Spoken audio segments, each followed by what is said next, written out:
So I had some technical difficulties with the recording yesterday, and I didn't realize it until I had basically completed the pants portion of the outfit that I'm going to wear to my daughter's wedding. But what I can do is kind of go over what I did do yesterday and hopefully give you a little bit of clarity on how to complete the parts that have already been completed here. So I'm going to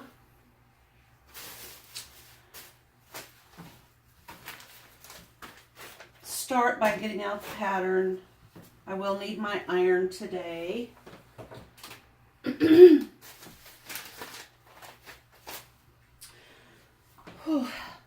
My rotator cuff is absolutely screaming. I re-injured it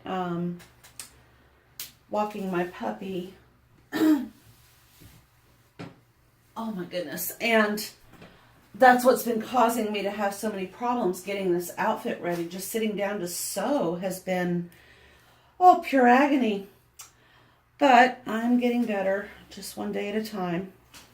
All right. So yesterday, what I thought I had recorded was the 2 steps that I've done. Well, actually, maybe more than like 3 or 4 steps now. But we had our 2 front pieces and our 2 back pieces of fabric. Oh, pardon me. And what you do is, if you're looking and following along with this McCall's M0536 pattern, is after you've cut out the 2 fronts and the 2 backs, you will then stitch 1 back and 1 front together at the inner leg seam. So that would be this seam, and in my case I'm making view E, so it is all the way down from where the crotch begins, right here, and you're going to stitch all the way down the inner leg. So the inside seam is what you're creating there. So we've done that. We pressed that seam on both sides. And then the next step is to attach both sets together at the crotch. So then you do that. You stitch, for step 2, you're going to stitch the crotch seam just like it shows. And when I did that, I used my clips, these little guys right here, to make sure that this seam where both of the legs were stitched together matches up perfectly in the middle, and you can hold that with one of those clips or with pins. So you're going to stitch this right here, and then I opened up both of those and pressed that seam to one side right there.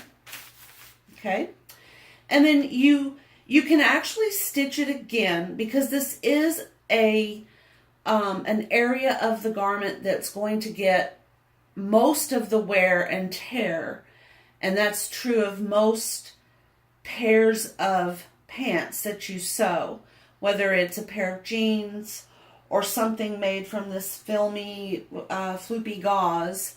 That crotch seam will definitely get quite a bit of wear and tear. And you also, so you can stitch that 2 times. Just stitch it and then stitch it again. And then they're recommending that you clip close to the second stitching, so you don't have a lot of bulk in the crotch area.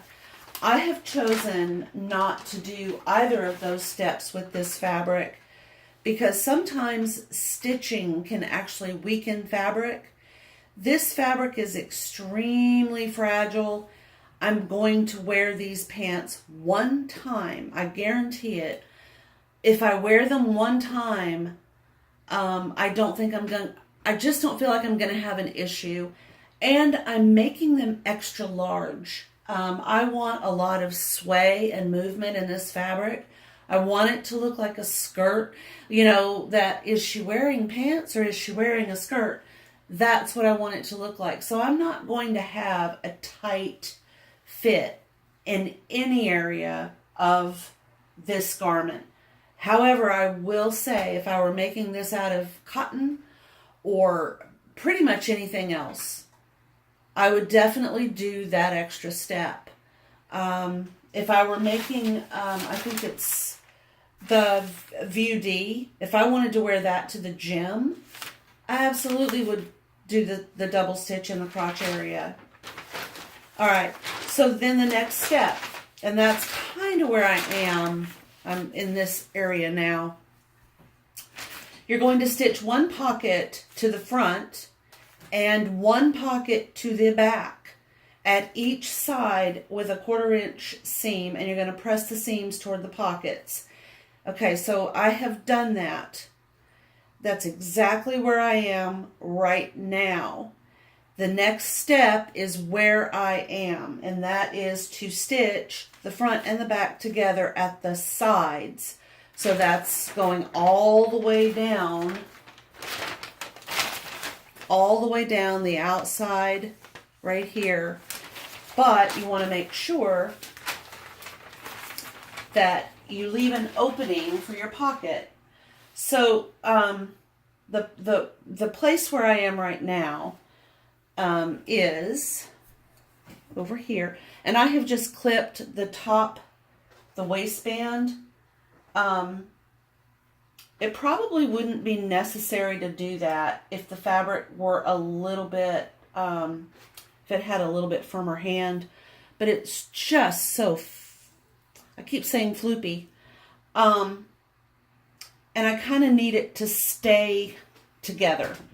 And I'm tired of fighting the inevitable coming apart and being kind of aggravating. So I've clipped it all the way across the front. I want to make sure that my center front, center back seam at the waistband stays where it's supposed to stay and doesn't get shifted or pulled or pushed out of place. And then I've pinned the top waistband above the pocket. I matched the pocket marking on the pant leg to the pocket marking on the pocket piece. And I've gone around and I've pinned. This is where I will not be stitching. That's where your hand is going to go into the pocket. So I'm going to stitch from here to here and do a little back stitch. And then pick up my stitching again at this dot and go do a little back stitch. And then go all the way down my pant leg. And then after that, you will go from here on the outer edge of your pocket and stitch all the way around. And after you do that, you're going to clip right in here because you want this pocket to kind of go in and lay flat and not cause any problems. And that is going to oftentimes require that you do just a little bit of a clip. And I'll show you that, but it's like where the side seam right here, I'll just draw it. It'll come off. So here is my friction pin. So I've stitched along on my pocket here, obviously leaving this area open. And then I've come down and I've stitched right here. What I need to do after I've done that is clip this, just this right here, so that this seam allowance that's going down this leg will lay flat as opposed to being just bunched up. So I'm just going to take a pair of scissors and clip right there as I come down to keep that flat. And it'll make more sense as we go along. All right, so now I need to continue pinning. And last night I decided to let this hang off of the edge of my ironing board to get as much of the fabric, stretched out and hung out before I hem, because that's extremely important when you're making something, even curtains. You want, before you hem them, you need to let them drape and hang so that all of the stretch in the fabric can hang out. And after you do that and then you hem them, you're not going to have a weird, wonky hem, especially with a natural fiber. Often you don't need to do that with a polyester, but if it's a cotton or a linen or something like that. So that's why I let this drape off the side of my my ironing board. Okay, and I just stabbed myself, so I'm going to have to put a Band-Aid on my finger. I've got bread that I'm making. I need to put in the oven. I just heard that the oven has preheated. So when I come back, we'll pin this side. I'm going to show you how to mark the pocket. And then we're going to sew these up. So this is my doctoring system. If I poke myself with a pin. This is rosemary oil.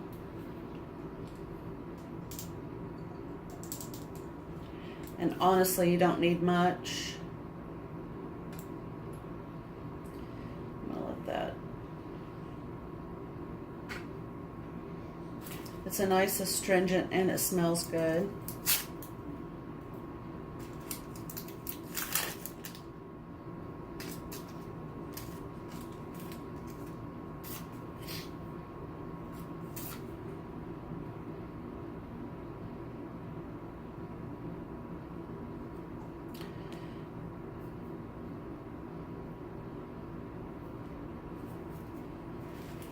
All right.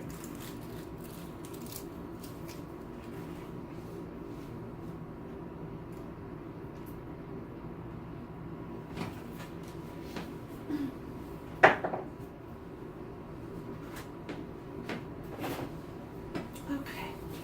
Now I don't have to worry about having to remove blood stains from being stabbed by a pin. You know me, you know how much I hate that. It's not that I have a fear of needles or I don't like being poked. It's just, I hate the way it feels. I just can't stand it.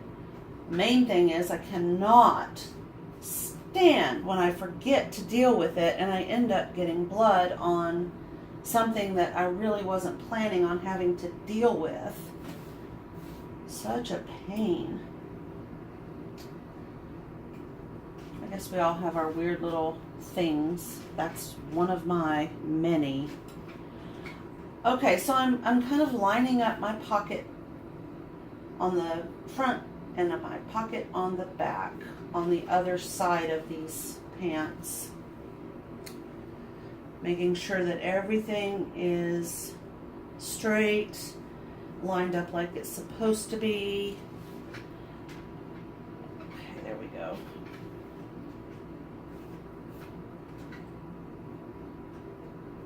And I don't think any of this fiddling would be necessary with just a normal cotton. This is just a little bit more fiddly by nature of the fact that it's this gauze fabric. Okay. All right. So I have everything lined up. Everything is where I want it, pretty much.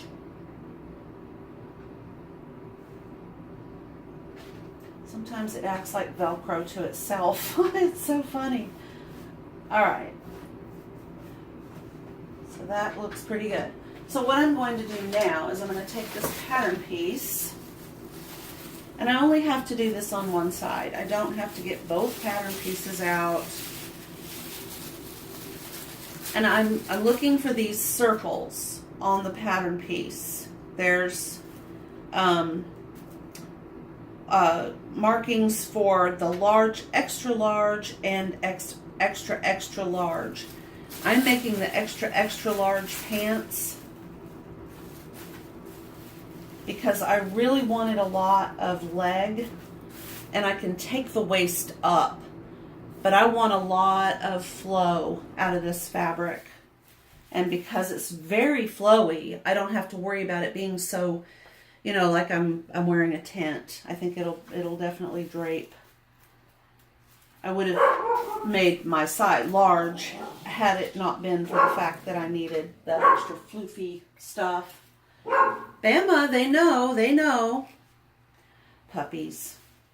All right, so now I'm just kind of lining up the top with the top of the pattern and the side with where the cut edge is. So I'm getting these marks right. And all I have to do really is just sort of put my pen, my friction pen, underneath. I can easily see where it is. And I'm just going to hold it there for a second or two. And I'll have a dot. Before I move my pattern piece, I'm going to do it again. Hold it for a second or two or 10, however long. And there are my dots. And that's where the open part of the pocket will be.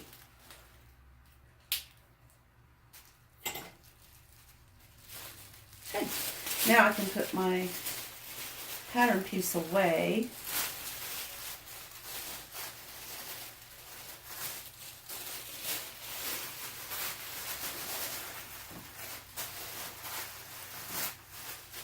I do like to give them a quick press with my iron because they fit back in the pattern envelope so much easier when you do it this way. It's probably a little harder on the paper, but you know, that's what I do. All right, so now I'm going to take some pins.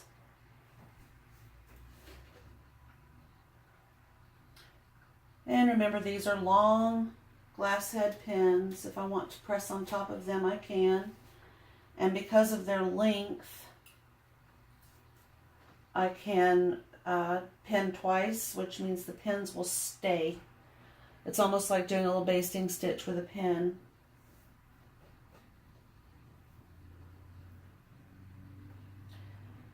Okay. And I'm pinning just to my specifications. You know, your pinning might be a little different. And with a heavier fabric, you could easily use the clips. If you do choose to use the clips, just remember that the color side is the top side that you should see when you're sewing. And the clear side is the side that should be down on your little sewing table or whatever it is that's next to you if you're sewing with your table on or with your machine set for open, you know, just the open arm. That's the side that goes down next to your sewing machine. But they're a fabulous notion to have.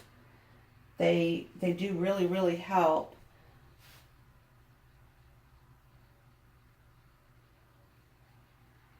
Okay, so I've got the pocket pinned, and now I'm going to pin right across the top of the waist, right here. Okay, this is my clear thread. I don't need that piece there. Okay, and then I'm going to pin up underneath right here.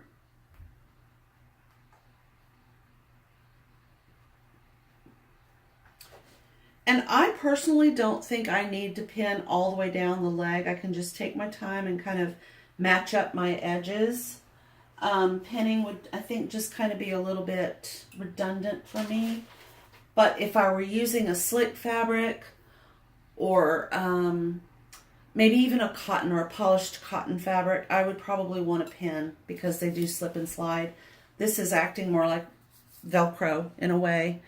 All right, I'm going to move you over to my machine.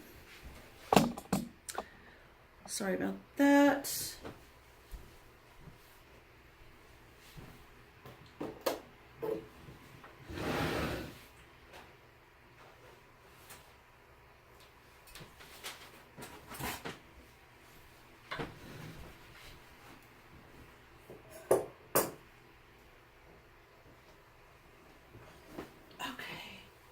Now, we are going to get busy sewing here.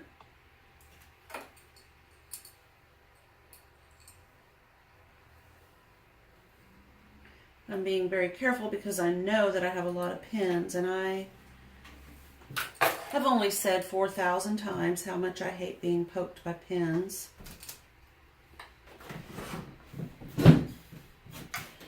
But before I start, I know I have some thread here, but I need to check my bobbin and see. Okay, so I feel like I still have enough bobbin thread that I won't run out mid stitching here. I mean, it could happen, but just want to kind of be aware of where I am on that. And I could put this little table to help hold the fabric. I may end up doing that, but I have always found that I feel like I have more control when I have it open like this. This is just my personal preference. Certainly not something that you need to try or do. Lots and lots of people prefer to have the extra holding of that table. But this just really works for me. Okay, put my hot light down here where I can see. I'm going to put my needle down. I have a button for that on my sewing machine. I'm sure there's other methods for different types. This is my Bernina 1080. And I'm going to check to make sure that my stitching is where I want it, and it is. Okay, I'm going to do a little bit of a back up there to lock it. And I don't stitch over my pins.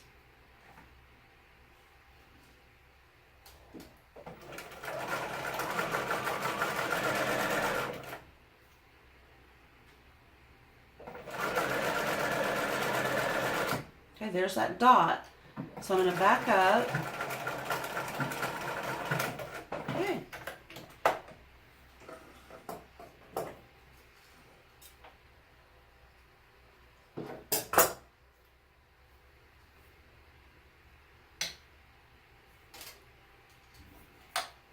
So now I'm going to go past that first dot, and I'm going to come down to the second dot. Get my seam allowance where I want it, where the pattern will tell you what seam allowance, or you can choose if you're confident enough. And remember, I'm making these pants the way I want them to be, which is extremely wide and flowy.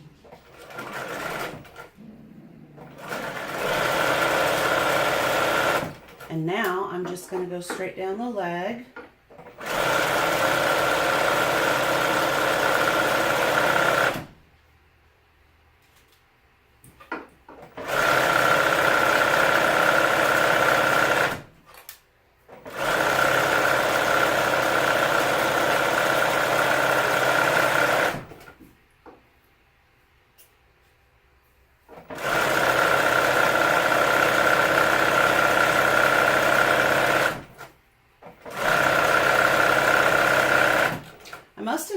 Last night. I was so tired I don't really remember, but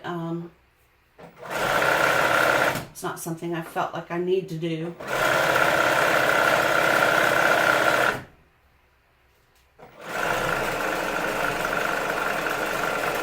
I don't have to back stitch here because this is going to be the hem of the pants. This is the lower leg, and it's going to have to be evened out. All right, now I'm going to trim off my threads. Okay. All right. And now we're going to go around this pocket, being very mindful of these pins. They're kind of in weird angles.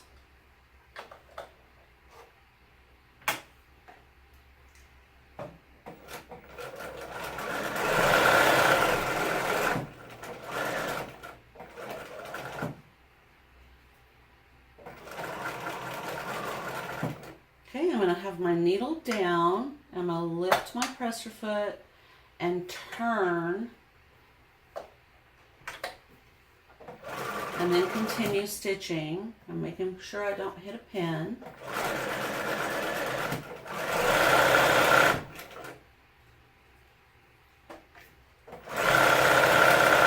And you want to go all the way around on this side of the pocket, obviously.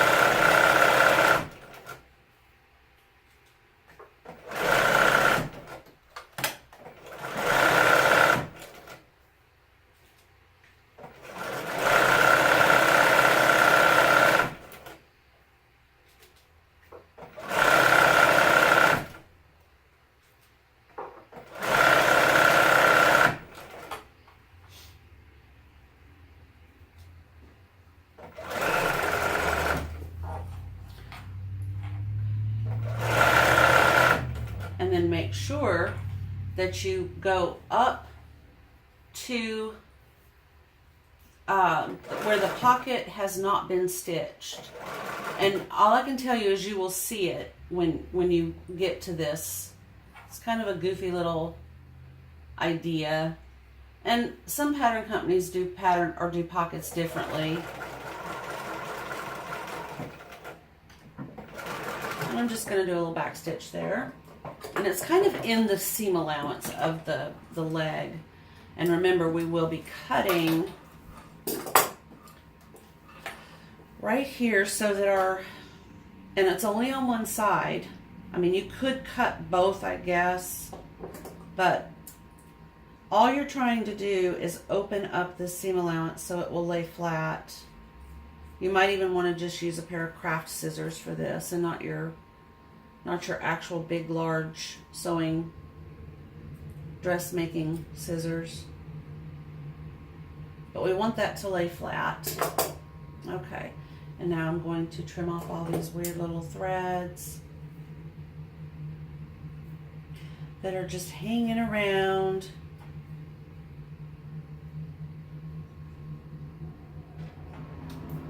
Okay, and this is one side of the pants that's now finished, and I think what I'll do is bring this around and show you what that looks like completed, and then we can move on to the next leg. So I'm going to turn this the proper way out.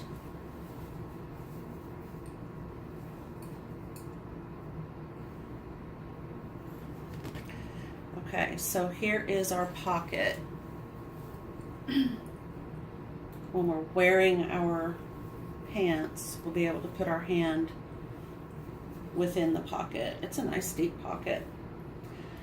And I will be pressing on that seam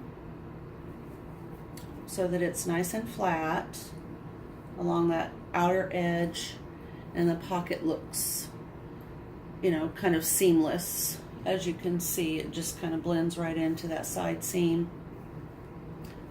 All right, I think I can stitch leaving this one turned out the other way. So I will go ahead and stitch up the second side, and then we're going to see what they look like. And from this point, I will have to go, as far as I know, in this messy sewing room, I don't have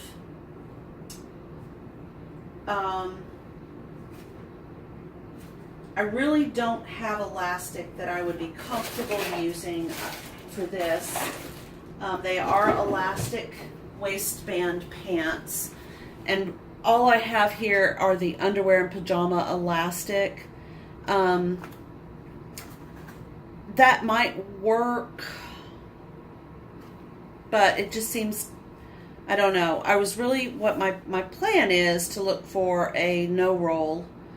The thing that you can do with this elastic, because it's open, the weave is open, is you can stitch in a couple of spots, you know, vertically. So on the side seam and the other side seam, and then maybe in the front and the back. And that kind of helps keep it in place, and it keeps it from rolling. But I feel like I need something a little less stretchy.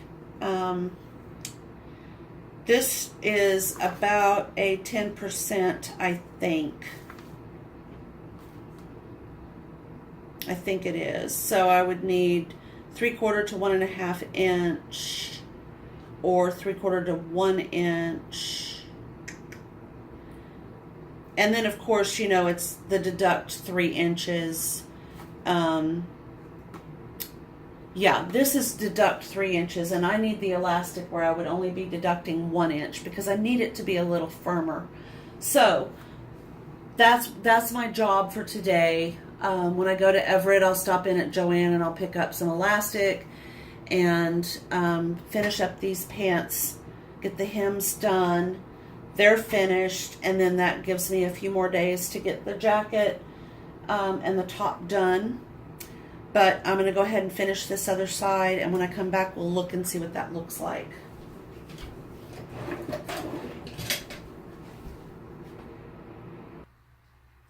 All right, so I finished the other side, and now I'm going to press my seams.